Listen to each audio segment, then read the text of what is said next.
بسم اللہ الرحمن الرحیم۔ رب اشرح لی صدری ویسر لی امری واحلل عقدۃ من لسانی یفقہوا قولی۔ تو آج ہم بات کریں گے کامیابی کس کو کہتے ہیں اور کون سا عمل ہے جو کامیابی کی طرف لے جاتا ہے۔ ہم کسے کامیابی سمجھتے ہیں؟ جو زیادہ دولت مند ہے زیادہ کامیاب ہے، جس کی جائیداد زیادہ ہو، جس کا بزنس بڑا ہو، کیا وہ کامیاب ہے؟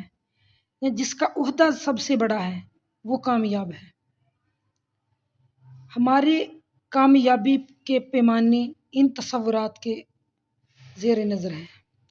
کامیابی ان چیزوں کے متعلق ہے ہی نہیں، کامیابی تو ان چیزوں کے متعلق ہے: ایمان، عمل صالح، وتواصوا بالحق وتواصوا بالصبر۔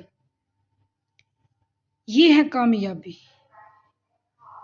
اس کو کامیابی کہتے ہیں۔